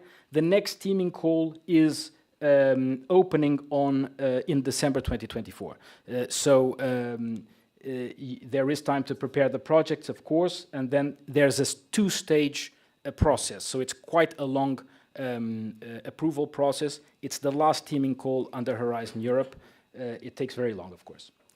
Then ERA chairs, again, closes today, so you need to hurry. ERA fellowships, this is opening in April, closing in September, so there's time for that, and ERA talents too, and I just mentioned these two recently. By the way, I can share the presentation, so if you can have all of this information, of course. So where are we? Both Mr. Nika, both Commissioner Ivanova, Anna Panagopoulou, who was speaking also in the meantime, all mentioned the progress that has been made. We know that widening countries, and I'll show this in a minute in some nice graphs, we know that widening countries have increased their participation in the last few years. This is almost applicable to all widening countries, almost, but there's an exception. Under Horizon Europe, success rates are converging, so there is no longer a major difference between the success rates of widening countries and non-widening countries. There are exceptions. ERC is an exception, European Research Council. EIC is also an exception, and Commissioner Ivanova announced that we are preparing a new initiative called an EIC pre-accelerator, precisely to create a pipeline of projects in order to allow for better chances of applying to the EIC accelerator. We know that it's difficult, but we can help, and this is what we're working on. We also know that widening member states have increased their financial returns from the program. So this is very positive, because you remember at the beginning I told you that there was this argument, we don't receive enough from the program, and we contribute to it, because we contribute to the union's program. This is less and less the case. So now, today, if we compare or if we normalize the information by GDP, we are very, very close. And we're very, very, of course, very happy for that. But we also know that widening countries are not a homogeneous group. Widening countries are very different among themselves. They have different profiles. They have different strengths, different weaknesses, and there are different reasons why some perform better and others perform less well. And so there is no magic recipe, there is no one-size-fits-all that we can apply to help widening countries. So here you see a little bit the evolution of signed grants. And here you see it's steadily rising from FP7 to Horizon Europe. And the big jump is in 2022, of course, which was the first full year of entry into force or of application of Horizon Europe. The 2023 figure is still not complete because we're still getting the numbers in, and this is updated all the time. With the funding, it's even more dramatic, and you see that the funding, this is for all widening countries, of course, you see that the funding is rising quite a lot. And again, this is a combination of the fact that widening measures do work, but also that the funding has been increased a lot. And now we can look at each widening country individually and the evolution in their participation. So you have the big red arrow to show you where Romania is. Here the importance is not the size of the bars, but the tendency that we see. And the tendency is, of course, positive in most cases. And you see in Romania's case, there was a big jump from FP7 to Horizon 2020. And the green line is Horizon Europe, which is still at an early stage of implementation, or mid-implementation, if you like. And our projection is, of course, the green will surpass the red, and that we will have an even higher level of participation. The country which is not showing an improvement, or a great improvement, is Hungary there, as you can see.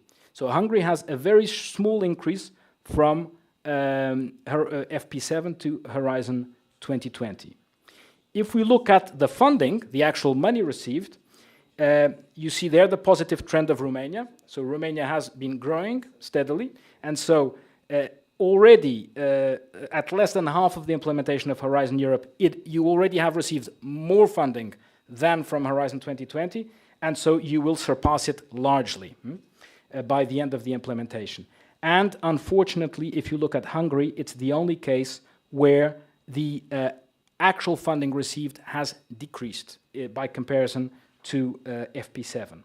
So this means that, well, it's difficult to interpret this data just by looking at the figures, but probably the widening measures in this case have not worked and the additional funding has not been effective.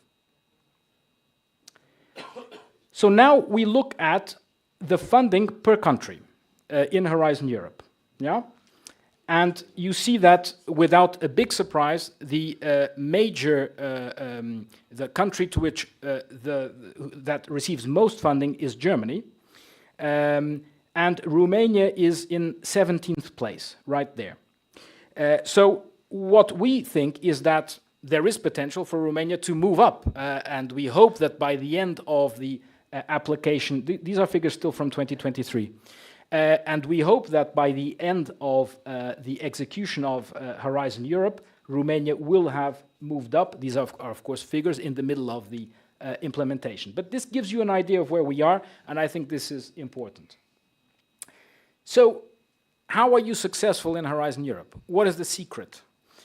So the secret is that there's no secret, of course, and there's no single factor. Anna Panagopoulou, when she talked a little bit about this, said, of course, there are many factors. What we do know, and this we feel confident in saying, is that the number of proposals is, of course, a very important factor. If you have a low number of proposals submitted, and Commissioner Ivanova mentioned this, you will not be very successful. It's inevitable. It's a numbers game to a great extent. And we know that this is complicated because we talk to researchers all over Europe, and we know that many people get discouraged when they are not successful in applying. And some people have told me, well, I tried applying once and I wasn't successful, so I'm not doing it again. And what we say all the time is you should never give up, and you should apply multiple times. And sometimes we even know that the same application in one batch of evaluations was not successful, and the same application in another occasion then will be successful. Why? Well, because it's being evaluated against that batch of proposals. So it's always a relative exercise. It doesn't mean that the proposal isn't good, but the others were evaluated better, and that was it. Also, another point that we are comfortable in saying, and it's not us, it's the European Court of Auditors actually, is that investments and reforms at national level are essential. And of course, this is, when we look at eligible proposals here, we see that Romania is actually not doing too badly, but could certainly improve its number of proposals. And it's also interesting to see that if you look at the table with the funding information and you look at it against the table of eligible proposals, it largely matches. Of course, there are differences, but it basically matches. So there is obviously a positive correlation between presenting more proposals and, I see you looking at your watch, and obtaining more funding. The last point that I wanted to make about the level of funding. These are figures from 2020, so we know that these are not up to date. In 2020, Romania was investing a low level of its GDP into research and innovation. We know that this situation is changing and that the funding is increasing, which is great news. And we believe that this is another factor which will impact very positively Romania's performance in the framework program and in RNI in general. But it's not just Romania, of course, it's many other countries who have a low level of investment. And as you see, the EU average in 2020, it's not different today, by the way. The EU average is, although Romania has improved its investment, the EU average is still pretty much at 2.32, very far from the 3% that member states have declared on many occasions at the European Council and in other instruments. So here I stop. I hope this was of interest, and I'm very happy to take your questions, comments, and to exchange with you. Thank you so much. Offer him a round of applause, and thank you also for being here, coming back after the meeting with media, Commissioner Ivanova and Member of the Parliament and Horizon Europe Rapporteur Danica, also Minister Bogdan Ivan. I think it's very important that you are here, as we have also the opportunity to engage the audience. And just to mention, together with us should be Sven Shade, Policy Officer, Service for Strategic Planification and Programs from DGRTD, and Isabel Vergara Ogando. Maybe they will help us to develop a little bit if we have some specific questions. And I would like to open the floor already, and I will ask my colleagues to prepare their mics, the mobile ones. So just raise your hand, shortly present yourself, and specify towards your question. I'll take first the mic. Shall I talk Romanian or English? It's up to you. Okay. Please don't go. Okay. Okay. And Mr. Nica too. Okay. Because it's related to CHIPS Act. Yes. Okay. Okay. Foarte simplu. Widening, din păcate, este un program relativ mic. Deci funding-ul este foarte limitat și nu am înțeles dacă acest hop-on se poate face cu ce funds, cu cei din widening. Dacă îl faci numai cu cel din widening, tu trebuie să duci la cap și proiectul widening, deci iar sumele sunt mici. Mi se pare, eu evaluez acolo, sunt, nu știu, 30%.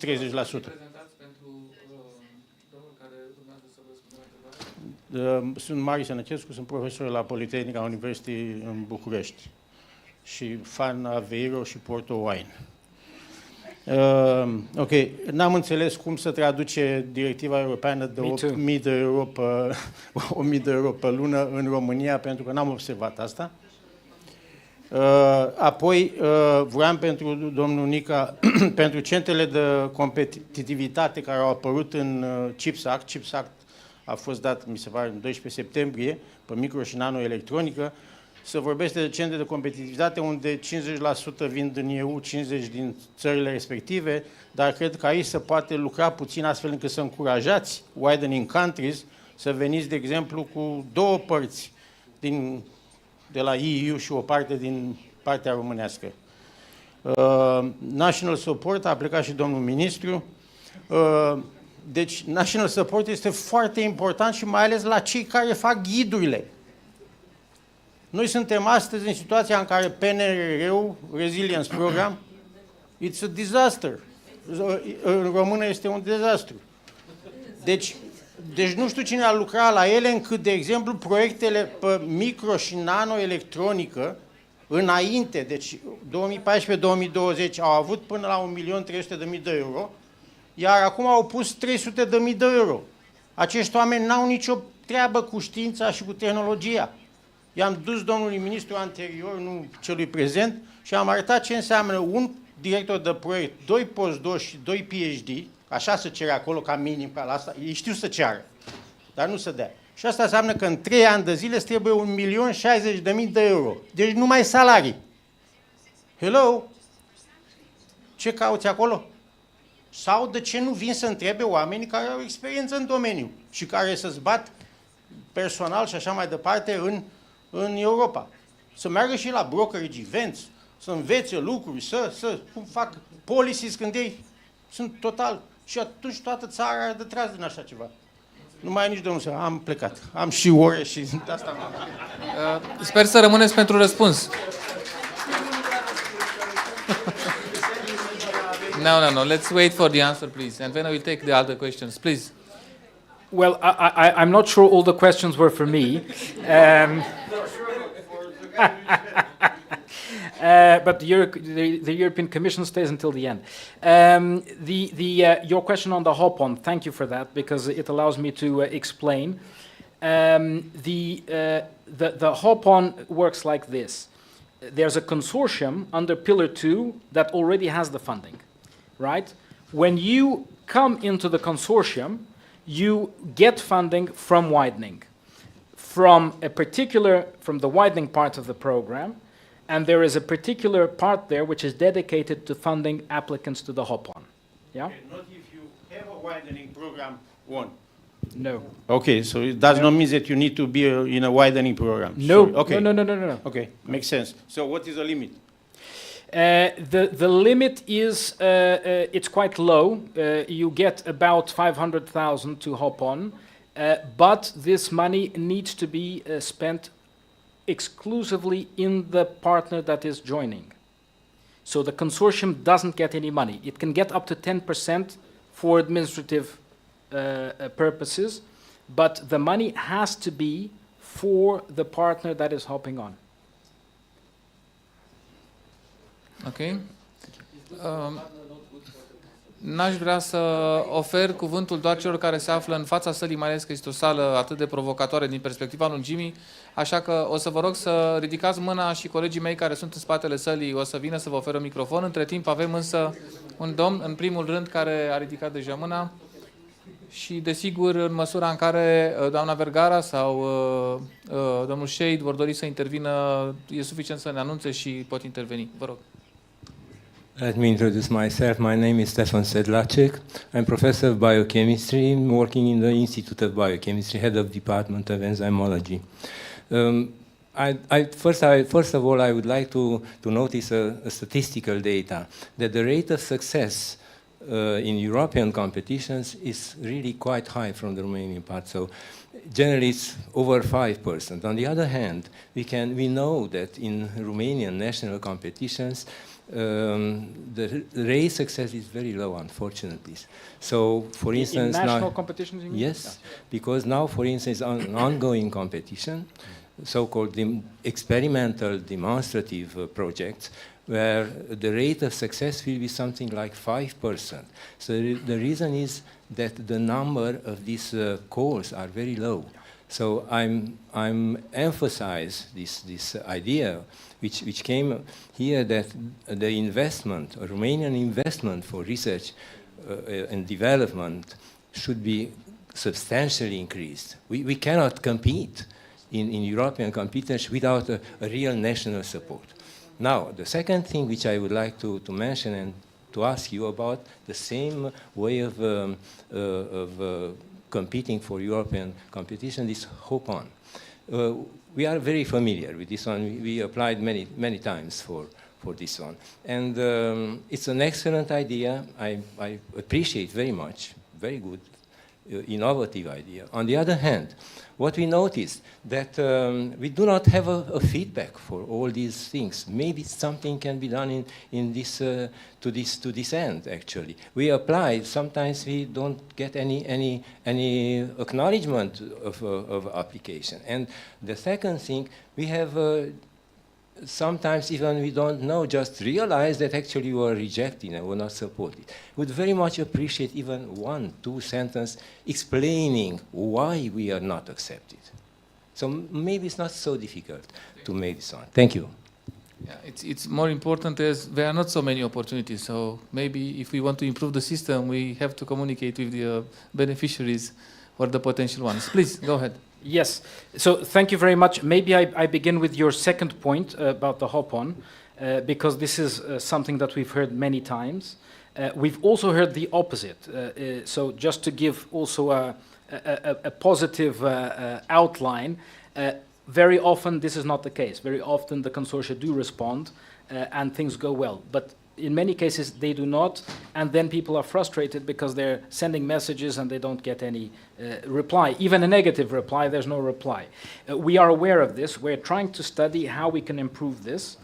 For example, by making the consortia more aware that they are potential targets of hop-on requests and that they should respond, etc. We can't really force them to respond, but we can make them more aware and we can try to make the process more efficient. Indeed, this is one of the things that I didn't go into detail, but this is one of the things that we saw that needs to be improved. It's this matchmaking process. We still leave it up to the applicants and to the consortia to decide what they want to do, but I think we have to improve a little bit how they communicate. So we're studying this and we hope to make some improvements.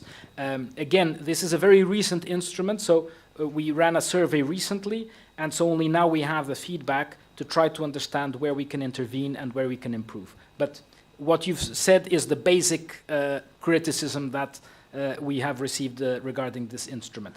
On the success rates, of course, you have my full sympathy. We also would like more money for Horizon Europe to be able to fund more projects. Again, I didn't go into details in this. If we look at the different instruments, they have very, very different success rates. For example, the hop-on has a very high success rate because all the applications that are successful are funded. So you see, it's at 99% or 96% or something like this. Excellence hubs today are very low for our figures at about 10% or something like that. Teaming is a little bit higher, but also has a fairly low success rate. So overall, what we see is that these success rates, the overall success rates of widening countries and of non-widening countries are converging, which for us means that the effort that widening countries are making is more and more equivalent to the effort that non-widening countries are making. And so there's less and less of an imbalance in the respective efforts. In other words, the applications are equally successful in one group and the other. We know that the Romanian success rate is a little bit lower than the average, I think, if my memory serves me correctly. But it's the global success rate of Romania, I think, is at around 17%. We would like to bring it up a little bit. Okay. Thank you for the answer. Domnul din spate, puteți întreba și în limba română pentru că avem traducere. Thank you. I will speak in English. Florin Oancea is my name. I am the scientific director of the National Research Institute for Chemistry and Petrochemistry. And I have two questions, more exactly one question and one suggestion. The first question is what we are expecting to be open the new teaming call, because how to do to be shorter, because took a lot of times in order to apply to get results. I understood that it's necessary to be two-stage proposals, and the reason to be two-stage proposal, but maybe the first stage proposal could be simplified somehow. in order to speed the process, because right now was very long and quite frustrating, honestly. This was the first question. Regarding the hop-on, I was thinking about your analogy with the cost actions, and where it's possible to join very easy, and where it's an involvement of the national contact point. And I am wondering if such an involvement of the national contact point for the widening could be, if it's possible, to consider as a useful tool in order to get answer from the consortium where you apply. Yeah? Thank you. Thank you. Thank you very much. Please. Thank you very much for the questions and the suggestions. On your first question, the teaming call will open in December this year, the first stage. I take your comment. I take it back with me about the timeline. The thing is, it does not just depend on me and on the Commission, it also depends on the executive agency who executes the projects and who runs the evaluations, etc. Teaming projects are complicated to evaluate, they do take time, but I take your point, and I agree with it, by the way. That's the I forgot to say that. I do agree with it. I do understand that you invest so much, and then you get to the end, and I mean, you would like to see a quicker result. I understand that perfectly. We do our best.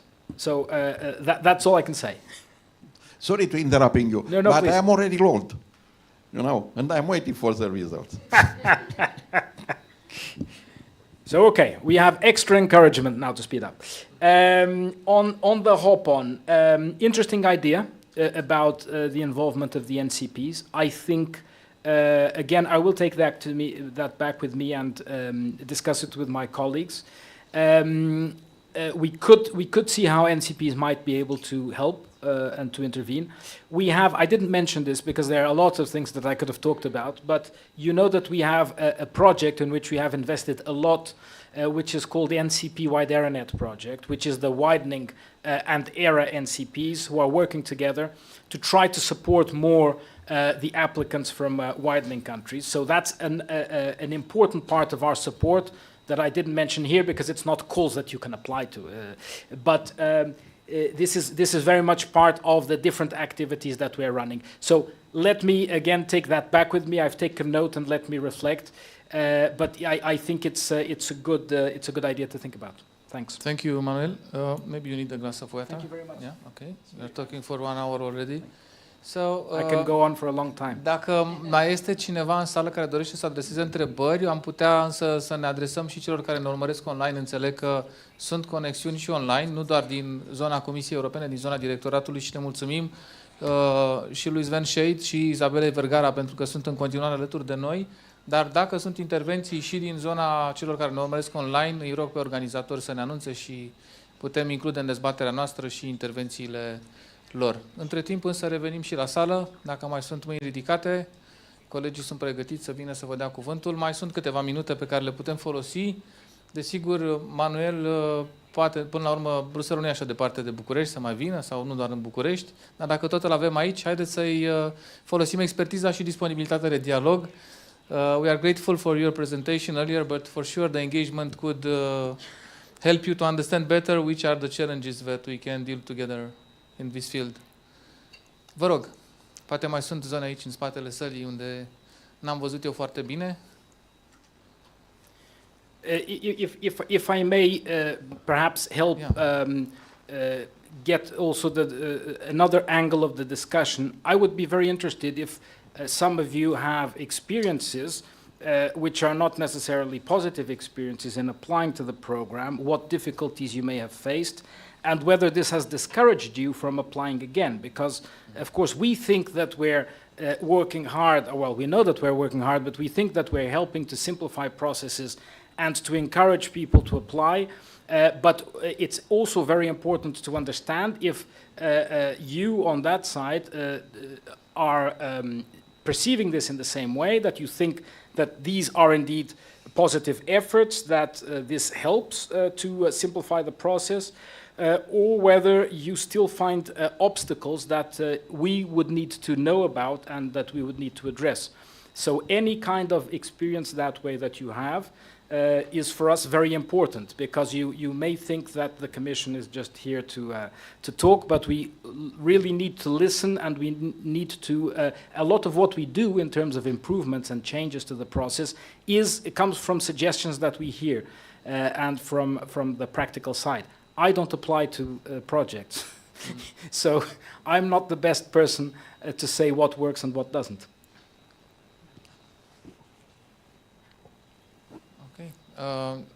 În cazul în care trebuie să specific și categoriile de beneficiari care sunt aici în sală, încercând să fiu mai specific, poate institutele de cercetare, institutele care funcționează sub egida Academiei Române, reprezentanții universităților, mediului privat, este posibil ca, deși din tabel n-am fost convins că chiar așa este, să fie totul perfect și atunci poate că deja principalele lucruri deja le-am rezolvat în doar 15 minute. Asta înseamnă un exemplu de eficiență, dar cunoscând nu neapărat birocrația europeană, cât modul în care circulă informația de la Bruxelles la București, pot să cred că mai sunt lucruri de vorbit și până când se hotărăsc și alți colegi să intervină, putem face o a doua tură de întrebări cu acordul tău, Manuel, și celor care deja au întrebat. So, answering your question, we had an experience, a recent experience in applying for European grant. We applied for twinning, and that was the second application, and we got 13 points out of 15. And unfortunately, we failed because of lack of funds. Yeah. So maybe my suggestion might be in this situation when it's really a good project, at 13 points, it's really good project. But we probably failed. It's clear, it's written that it's not funded because of lack of funds. Maybe could be install some system to have some, I don't know, some other way of financing this kind, because it's very discouraging to work. We work like crazy for this one, and we just reject it, you know, without any chance. Of course, we asked, we have a redress letter, but I don't know, no chance probably. So, well, I cannot say, because I don't have any intervention either in the evaluation or the redress. So this is how, I don't know if this is also known, but the Commission services don't intervene in the process of evaluating and of granting the actual grant. This is how we keep things, you know, separate, and you know, we can talk, but I will not be able to influence, because I think you're a very nice guy, but I can't influence the outcome of your proposal. Now, what you're saying is very, very important, because this is that gray zone, if you like, of excellent projects that don't get funding because there's not enough money, not because they were not good. What do you do with it? Well, there are several things you can do. The first and simplest thing that we can do, and that we do, is we put them on the reserve list. And so sometimes these projects might get funded later on because we happen to get a bit more money. I'll give you an example. There's another call from the same program which did not spend all the money. So we get a bit of money left somewhere else. And then we can look at this reserve list for twinning, for example. There are many, because it was hugely oversubscribed. And we say, okay, we have here the top non-funded projects that were evaluated. We can still, with this money that we managed to scrape together from bits and pieces, we can still fund 2 or 3 extra projects. So we do that. Yeah. Now, there's another thing that could be done in theory, not with twinning projects, but with other things. That is the seal of excellence. I don't know if you know what this is about. So in some cases you have a seal of excellence, for example, with Marie Skłodowska-Curie actions, in which the application was successful, there was not enough money to fund it, and the project gets a seal, gets the certification that it was positively evaluated. What is this for? It is so that this can be funded then at the national level. Yeah? Now, there's nothing stopping the national authorities to say, You presented a twinning project. It was positively evaluated. We want to fund this money with national money. Well, yeah, Not specifically necessarily with twinning projects, but with certain projects, this can be done at the national level. What happens here is that this is of course a national decision, right? Now, why is this not such a bad idea? Because the evaluation process is very demanding and is also very expensive from our side.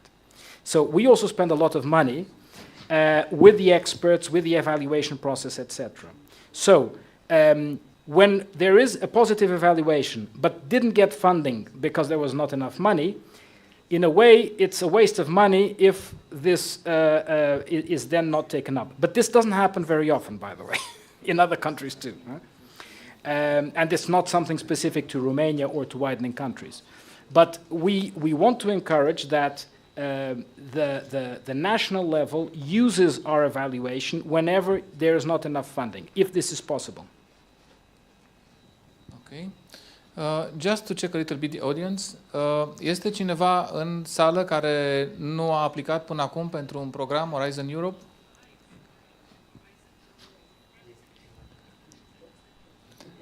Ar putea ridica mâna cine reprezintă instituții care au câștigat programe finanțate prin Horizon Europe?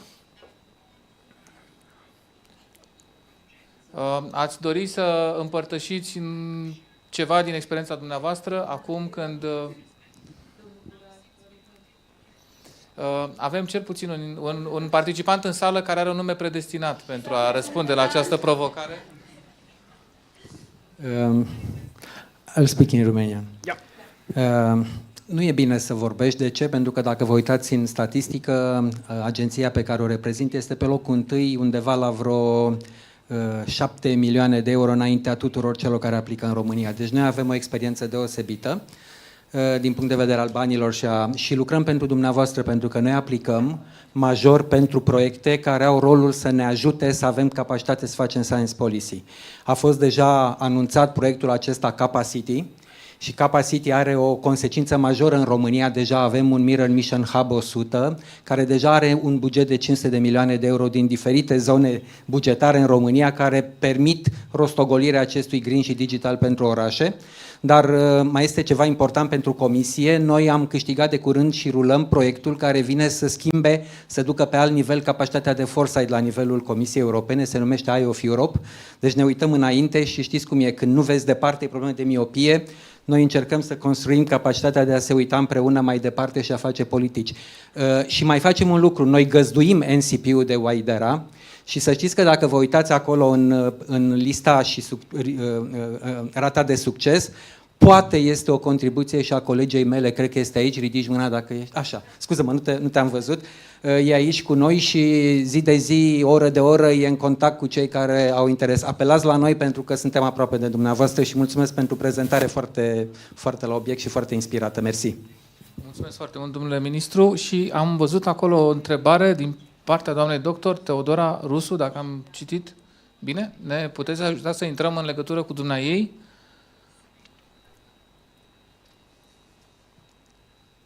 Se poate? N-ar trebui să fie atât de complicat. Sărut mâna, doamnă. Sperăm că noi vă vedem. Nu vă auzim. Poate vă activați microfonul.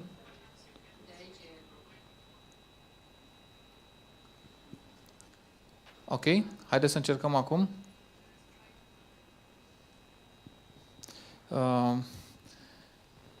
No. Okay, now I think it is. Hello from Iași. Okay.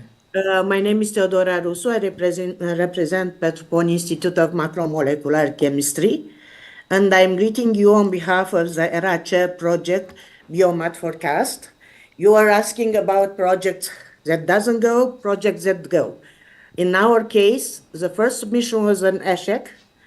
We failed. It was to the last competition in Horizon 2020. We resubmitted in Horizon Europe, and we have now the ERA Chair project. So my message to you all is that you have to try, to keep on trying, to learn from the lesson you learn from the evaluation summary reports and try to improve things. This is a message I am passing towards the colleagues from the Commission. And to the colleagues in Bucharest, I would like to remind them that to the last competition of structural funds, there was an initiative for support centers to help people to increase their participation in Horizon Europe projects. Unfortunately, these projects ended. They were a big success, in my opinion. And this initiative is not going to run over again. And maybe if you want to increase participation of Romania, such kind of center could be supported by the national programs. Structural funds, PNRR, and so on. So I'm not sure if you heard me, but thank you for listening to me. Yes. Yes, your voice is heard, and now if you also hear us, you will receive the answer from the head of the unit, Manuel Alessio. No, well, Alessio, I will be very happy if you will be able to come to Iași sometime during this year. With pleasure. It's an invitation. With pleasure. I have never been there. I have never been there, so with great pleasure. No, I don't think there was any question there, but there was a very interesting experience. And this also goes towards what I wanted to say to your previous question about the being in the reserve list and not being funded in your application, which is worst case scenario, you should resubmit your application on another occasion, because it has every chance to succeed. And again, I think this is, I know that this is an obvious reply, but I talk to enough people who tell me how discouraged they are when they don't get a grant, that sometimes they don't even want to resubmit their proposal because they think it's not worth it. But it is, of course, it's very much worth it. So. We are the living proof about that. Yes, indeed. Yes. Okay, so we don't need therapy after the failure. We need to focus on the next steps. Exactly. Okay. And to learn from our failures. Yeah. Sometimes you win, some other times you learn. Yes. Okay. Let's go on further. If we have any other online connection and there is anyone who wants to ask new questions. Thank you, Dr. Teodora Rus, for your interaction with us. And you also got not only answers, but also the promise of having an important guest in Iași. I take note. Iași actually was an important capital of Moldavia, and they are still having a heavy, profile in terms of not only education, research, innovation, but also history, cultural heritage. So you will have many nice things to see in Iași. Thank you. And very nice people also. Vă rog, mai avem, cred, câteva minute. După timpul oficial, 1 minut, dar cu siguranță avem și prelungiri. Am început și cu 5 minute mai târziu. Vă rog, domnul de acolo. Bună ziua, numele meu este Aron Mihai. Reprezint un grup de acțiune locală din județul Prahova. Am depus, ca acum 4 ani, un proiect împreună cu Institutul de Bioresurse Alimentare din București. Din păcate, nu am avut punctaj ca și consorțiu și nu am câștigat, dar noi, componenta noastră în proiect era partea de transfer tehnologic, adică rezultatele consorțiului cumva veneau și către noi, fiind, având fermieri în consorțiu. Vis-a-vis de ce spuneați dumneavoastră, vis-a-vis de partea de experiență. Ideea este că, totuși, cu toate că avem experiență pe proiecte, scriere, implementare și mai departe, totuși ni s-a părut, ca și pentru privat, totuși puțin cam dificil. Înscrierea în program, asocierea și așa mai departe. Ideea este dacă cumva, ca o sugestie, cumva vă gândiți pentru partea aceasta de privat, cumva să fie puțin mai ușor, adică cerințele pentru cei care ar putea să fie beneficiarii genul acesta de transfer tehnologic, de soluțiile cercetărilor, totuși să fie niște cerințe puțin mai mici, inclusiv pe partea de scriere, ca să zic așa.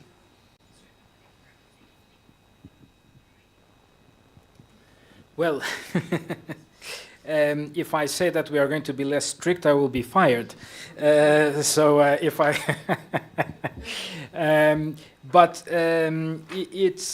It's an interesting question. What I think is that there are obviously groups for which it is easier or more natural to participate in consortia, to draft proposals, etc. And there are other groups in which this is not so easy. In the Commission, we've been paying a lot of attention to SMEs and to their participation in the project. So we want a high rate of participation of SMEs. This is very important for us, especially on activities which are more far away from fundamental science and more closer to innovative solutions. In consortia which are Pillar 2 consortia, it is normal, it is common to find companies there. Even in widening projects, often you find companies joining consortia under widening projects. So I think the participation of SMEs is improving, and this is something that we very much like to see. Of course, I'm not talking about the third pillar of the program, where you have, of course, many more SMEs, because that's more for them. What we saw we've had recently the final evaluation of Horizon 2020, so of the previous program. A lot of what we're saying on the current program, of course, is about a program which is running. So we may change our minds in a couple of years, and we may find that, in fact, we are going in a different direction. But with Horizon 2020, we already have the final evaluation. It's available publicly. And it is interesting to see that you have a high number of newcomers in Horizon 2020 projects. If my memory serves me correctly, it's about half of the participants under Horizon 2020 projects are newcomers, and that is due to a great extent due to SMEs. So this is something that we take as a positive sign, that we are being able to reach a public which is not strictly academic and not strictly the research institutions that are the usual suspects, in the sense that they know how to apply to a research program, but we are also reaching out to SMEs and to bring them into the program in different capacities. And sometimes this is quite important. I give you two examples. We are, besides widening in other parts of the program, we have certain initiatives, for example, on research management, or on early career researchers, that we try to target specific audiences in order to train, to upskill, etc. So, for example, we are going to launch a call in the next, probably in April, on early career researchers, because we adopted a council recommendation in January on a framework for research careers. And one important part of that is how to keep researchers, especially early career researchers, in research, not necessarily in universities. It can be in companies. So what we are doing is we are going to launch a pilot call, but it's a pilot call with a big budget. So we call it a pilot, but it has a bigger budget. It's a big pilot. Because we had a lot of interest from universities, from companies, etc. And what we want to do is to fund a few consortia of different entities who employ researchers, doesn't matter if they're companies, doesn't matter if they're universities, and try to create a mini job market among them in order to provide opportunities for early career researchers. So it is about intersectoral mobility, it is about interdisciplinarity, but it is mostly about, and this is the real objective, providing quality careers and opportunities for young people, in research, of course. Thank you, Manuel. So I do a bit of publicity. Dacă nu mai sunt alte întrebări, v-aș mulțumi foarte mult pentru prezență. Thank you so much, Manuel, for the presentation, for the patience, for the answers that you provided. Thank you also, Sven Scheid and Isabel Vergara, for joining our dialogue here. And I see from your non-intervention that Manuel got good and his answers are complete. and right. Pentru dumneavoastră, mesajul meu, fără să încerc neapărat să pun eu concluziile, pentru că nu am o calitate oficială, am doar rolul de moderator și facilitator al dialogului din această zi. Aș vrea să las totuși un call to action bazat nu doar pe ego-ul dumneavoastră și pe ambiția noastră de a reuși, ci pe faptul că țara asta, care a reușit într-adevăr să-și tripleze PIB-ul de când a intrat în Uniunea Europeană și să-l mărească de 7 ori față de 1989, nu se va putea dezvolta fără intervenția dumneavoastră și a colegilor dumneavoastră din întreaga țară, fie că sunteți în institutele de cercetare sub egida Academiei sau sub egida guvernamentală sau independenți sau din sectorul privat. Fiecare dintre noastre are ocazia de a împinge această țară mai repede în direcția pe care ne-o dorim cu toții. Sunt mulți dintre noastre care lucrați fără nicio problemă alături de colegii din alte țări, din Portugalia, din Germania, din Franța.